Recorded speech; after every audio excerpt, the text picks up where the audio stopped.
राधे राधे मित्रों, हमारे चैनल में आप सभी का स्वागत है। भाद्रपद शुक्ल तृतीया को मनाए जाने वाले हरितालिका तीज व्रत की कथा इस प्रकार है। यह हरितालिका व्रत शिव जी ने ही माँ पार्वती को सुनाई थी। शिव भगवान ने इस कथा में माँ पार्वती को उनका पिछला जन्म याद दिलाया था। हे गौरा, पिछले जन्म में तुमने मुझे पाने के लिए बहुत छोटी उम्र में कठोर तप और घोर तपस्या की थी। तुमने ना तो कुछ खाया और ना कुछ ही पिया, बस हवा और सूखे पत्ते चबाए। जला देने वाली गर्मी हो या कंपा देने वाली ठंड, तुम नहीं हटी, डटी रही। बारिश में भी तुमने जल नहीं पिया।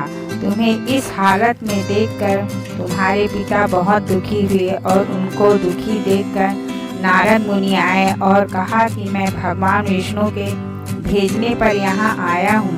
वह उसकी कन्या से विवाह करना चाहते हैं। इस बारे में मैं आपकी क्या राय जान सकता हूँ? नारद जी की बात सुनकर आपके पिता बोले, अगर भगवान विष्णु यह चाहते हैं कि तो उन्हें मुझे कोई आपत्ति नहीं है, परंतु जब तुम्हें इस विवाह के बारे में पता चला तो तुम बहुत दुखी हो गई। तुम्हारी एक सहेली ने तुम्हारे दुख का कारण पूछा तो तुमने कहा कि मैंने सच्चे मन से भगवान शिव का वरण किया है, किंतु मेरे पिता ने मेरा विवाह विष्णु के साथ तय किया है। मैं विचित्र धन संकट में हूँ। अब मेरे पास प्राण त्यागने के अलावा कोई और उपाय नहीं बचा। तब तुम्हारी सहेली बहुत समझदार थी। उसने कहा, प्राण छोड़ने का यहाँ कारण ही क्या है? संकट के समय धैर्य और काम से लेना चाहिए। भारतीय नारी के जीवन में सार्थकता इसी में है कि जिसे मन से पति के रूप में एक बार वरण कर लिया, जीवन पर्यंत उसी से निर्वाह करे। मैं तुम्हें घनघोर वन में ले जा रही हूँ, जो साधना स्थल भी है और जहाँ तुम्हारे पिता तुम्हें खोज भी नहीं पाएंगे।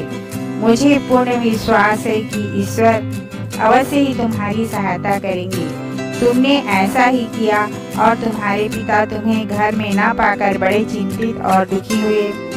इधर तुम्हारी खोज होती रही, उधर तुम अपनी सहेली के साथ नदी के तट पर एक गुफा में मेरी आराधना में लीन रहने लगी। तुमने रेत के शिवलिंग का निर्माण किया। तुम्हारी इस कठोर तपस्या से प्रभाव से मेरा आसन हिल उठा और मैं शीघ्र ही तुम्हारे पास पहुंचा।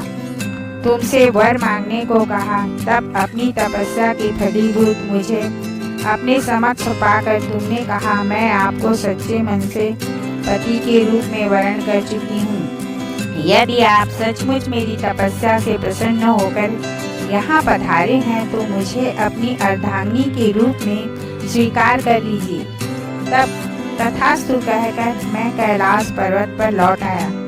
इसी समय गिरिराज अपने बंधु बांधवों के साथ तुम्हें खोजते हुए वहां पहुंचे। तुमने सारा वृत्तांत बताया और कहा कि मैं घर तभी जाऊंगी अगर आप महादेव से मेरा विवाह करेंगी। तुम्हारे पिता मान गए और उन्होंने हमारा विवाह करवाया। इस व्रत का महत्व यह है कि मैं इस व्रत को पूर्ण निष्ठा से करने वाली प्रत्येक स्त्री को मनोवांछित फल देता हूँ। इस पूरे प्रकरण में तुम्हारी सखी ने तुम्हारा हरण किया था, इसलिए इस व्रत का नाम हरितालिका व्रत हो गया है। इस व्रत से जुड़ी एक मान्यता यह है कि इस व्रत को करने वाली स्त्रियां माता पार्वती के समान ही सुखपूर्वक पति रमण करके शिवलोक को जाती हैं। सौभाग्यवती स्त्रियां अपने सुहाग का खंड बनाए रखने के लिए अविवाहित युवतियां मन मुताबिक वर पाने के लिए हरितालिका तीज का व्रत करती हैं।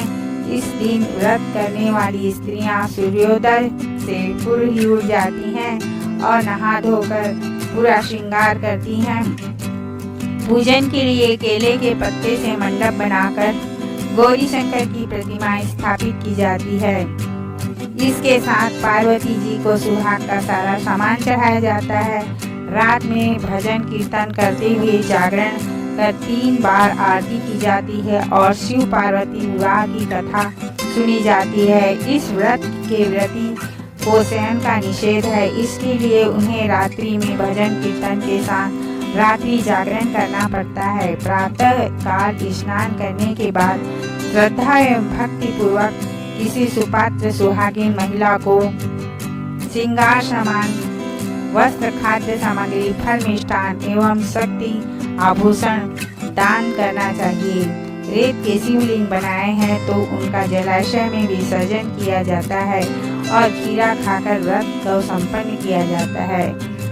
इस प्रकार हरितालिका व्रत सभी सुहागिन महिलाओं को रखना चाहिए। इससे अखंड सुहाग की प्राप्ति होती है और सभी का सुहाग अटल रहता है। अगर आपको हमारी हरितालिका व्रत कथा अच्छा लगे तो लाइक, सब्सक्राइब, शेयर जरूर करें हमारे चैनल को। धन्यवाद।